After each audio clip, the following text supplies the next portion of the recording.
Hello viewers, welcome to City Car Trainers, personalized car training services. Viewers, today we have a trainee in our academy. அவங்க own பண்ணிக்கிற vehicle Nissan Magnite automatic transmission vehicle.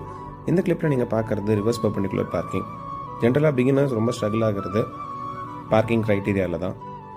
நம்ம city car ட்ரைனர்ஸில் each and every ட்ரெயினிஸ்க்கு பார்க்கிங்கோட out sketch, each and every கான்செப்டை நம்ம ரொம்ப கிளியராக ஸ்டெப் பை ஸ்டெப் இன்ஸ்ட்ரக்ஷனில் நம்ம சொல்லிக் கொடுத்துருவோம். இந்த பார்க்கிங் ஸ்லாட்டில் நம்ம ட்ரெயினி பார்க் பண்ணுறாங்க. ஃபஸ்ட்டு அவங்களுக்கு நான் சொல்லியிருக்கிறது ரிவர்ஸ் பார்க்கிங் பொறுத்த மட்டும் க்ளோஸாக வெஹிக்கிள் அலைன் பண்ணணும். அவங்களோட ரியர் போர்ஷன் வந்து ஸ்டார்டிங் பாயிண்ட் அந்த பார்க்கிங் ஸ்லாட் ஈக்குவலாக இருக்கணும். பார்க்கிங் எந்த டேரக்ஷன் இருக்கும் அந்த சைடு கம்ப்ளீட்டாக திருப்பணும். ரிவர்ஸ் பொறுத்த மட்டும் நம்மளோட ஃபோக்கஸ் ஃபுல்லாகவே left mirror, right mirror, centre மிரரில் பார்த்துட்டு தான் வரணும். கேமரா டிபெண்ட் பண்ணக்கூடாது. ஒன்ஸ் வெஹிக்கிள் ஸ்ட்ரைட்டாக அலைன் ஆனதுக்கப்புறம் லெஃப்ட் அண்ட் ரைட் மிரர் பார்த்துட்டு ஈக்குவல் ஸ்பேஸ் கரெக்டாக இருக்கான்றதை அலைன் பண்ணிட்டு தான் நம்ம உள்ளே கொண்டு வரணும். இந்த கிளிப் பார்க்குறவங்க யாருமே தனியாக ட்ரை பண்ணாதீங்க. டிரைவிங் கான்செப்ட் புரிஞ்சுட்டு டிரைவிங் தெரிஞ்சு வரேன்னு பக்கத்தில் உட்கார வச்சுட்டு நீங்கள் இதை ப்ராக்டிஸ் பண்ணுறது நல்லது. நம்மளுடைய பார்க்கிங் செஷன் பொறுத்த மட்டும் ஃப்ரண்ட் பார்க்கிங், ரிவர்ஸ் பார்க்கிங்,